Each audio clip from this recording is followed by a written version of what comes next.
Hello everyone, welcome back to our channel. दोस्तों, आज हम पढ़ते हैं आश्रम व्यवस्था के समाजशास्त्री महत्व के बारे में। तो आश्रम व्यवस्था जो है उसका समाज में क्या महत्व है, हम उसी के बारे में आज पढ़ेंगे। सबसे पहले नंबर पे आता है व्यक्तित्व का संतुलित विकास। जो आश्रम व्यवस्था है, चूँकि वो अलग अलग आयु में व्यक्ति को अपने कर्तव्यों को पूरा करने का निर्देश देती है, तो एक तरह से ये व्यक्ति को अलग अलग आयु में अपने कर्तव्यों को पूरा करने के योग्य बनाती है, जिससे उसके व्यक्तित्व का संतुलित विकास होता है। और उसका जो ये विकास होता है वो उसके जीवन को सही ढंग से जीने के लिए ज़रूरी होता है। तो जैसे कि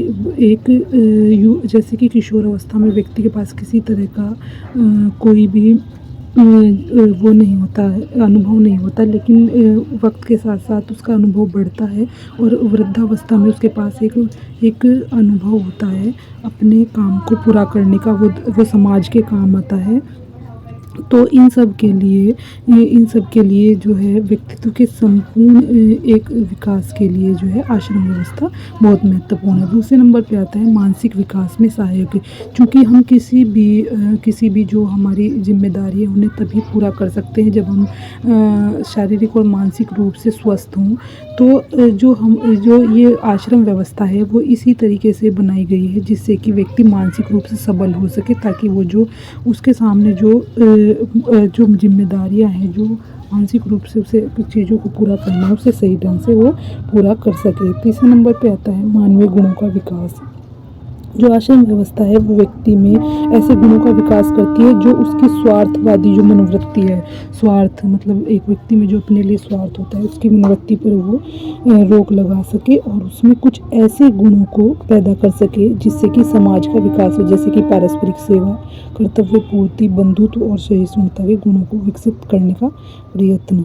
तो ये सब जो पारस्परिक सेवा और कर्तव्य पूर्ति, बंधुत्व के जो गुण हैं, ये समाज के विकास के लिए ज़रूरी है। क्योंकि कोई भी समाज तभी बंधा हुआ रह सकता है जब व्यक्ति जो है अपने कर्तव्यों को सही ढंग से पूरा करता रहे और लोगों के साथ जो उसके संबंध हैं वो सहयोगपूर्ण रहें। चौथे नंबर पे आता है सामाजिक आवश्यकताओं की पूर्ति।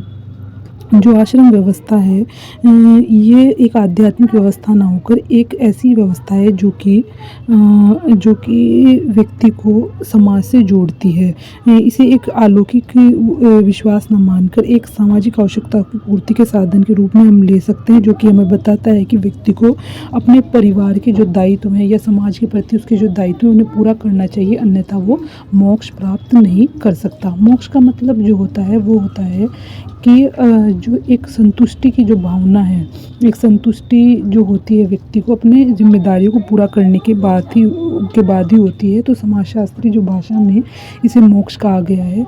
तो जो ये आश्रम व्यवस्था है एक तरह से इसीलिए बनाई गई है ताकि व्यक्ति जो है अपने जो कर्तव्य हैं, चाहे वो खुद के लिए हों, समाज के लिए, अपने परिवार के लिए, उनके लिए सचेत रहे, ताकि जो वृद्धा यानी बुढ़ापे में वो एक संतुष्टि की जो भावना है उसे फील कर सके। पाँचवें नंबर पे आता है व्यक्तिवादिता पर नियंत्रण। चूँकि एक व्यक्ति जो होता है वो सेल्फ सेंटर्ड होता है ज़्यादातर, तो उसे एक परिवार समाज के प्रति जिम्मेदार बनाने के लिए ही आश्रम व्यवस्था का निर्माण किया गया है, जो कि इस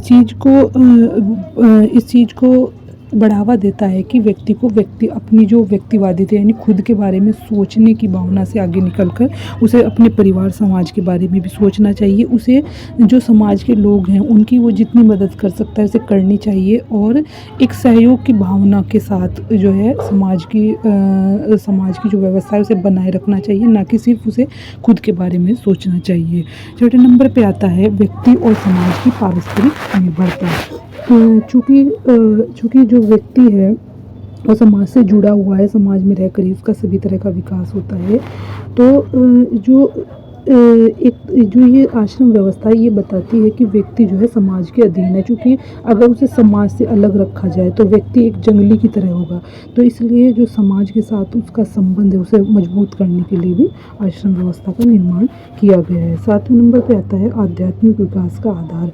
क्योंकि अगर आपकी जो सामाजिक जीवन है वो बेहतर नहीं होगा, आपका पारिवारिक जीवन बेहतर नहीं होगा, तो आप किसी भी रूप में जो आपका आध्यात्मिक जीवन है वो बेहतर नहीं हो सकता। तो किसी आध्यात्मिक विकास की जो सीढ़ी है वो व्यक्ति के विकास से शुरू होती है।